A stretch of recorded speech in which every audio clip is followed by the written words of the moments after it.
માયા આહિર અને એના દીકરા જયરાજના લુખ્ખાઓ દ્વારા કોળી સમાજના યુવાન ઉપર જીવલેણ હુમલો કર્યો.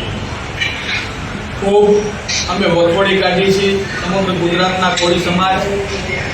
આજે અમારા કોળી સમાજના આગેવાનો પોલીસ પ્રશાસન ઉપર પૂરું પ્રેશર લાવી આરોપીઓની ધરપકડ કરાવી, પણ ક્યાંક નાની માછલીઓ આવી જાય, મગજમચ્છ રહી ન જાય. મુખ્ય આરોપી તો જયરાજ અને આ માયા આહિર છે. એના કહેવાથી આ નવનીતભાઈ ઉપર જીવલેણ હુમલો થયો છે.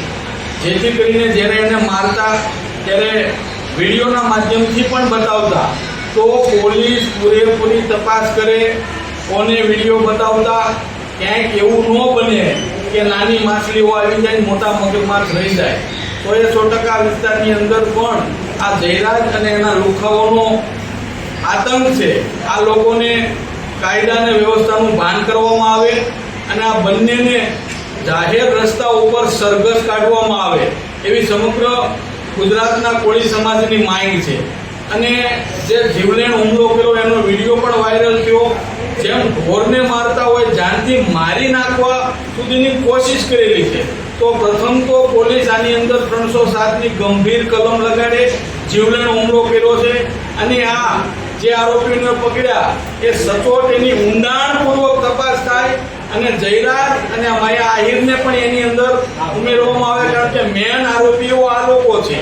એને જ્યારે ફોન કર્યો, એક તો જ્યારે સ્ટેજ ઉપરથી મોટી મોટી ફાકા બોલતારી મોટી વાતો કરે છે સંસ્કારની, પણ એના ખાટલે કોટ એના દીકરામાં જ સંસ્કાર નથી.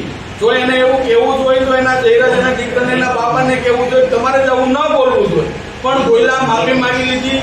ત્યાર પછી એના લુખ્ખાઓને મોકલી અને ભાઈ ઉપર જીવલેણ હુમલો કર્યો. પોલીસ સમાજ ક્યારેય સાચી લેવાના નથી. નવનીતભાઈ સાથે અને એના પરિવાર સાથે સમગ્ર ગુજરાતના કોળી સમાજ છે, અમારા આગેવાનો છે, અમે બધા છીએ.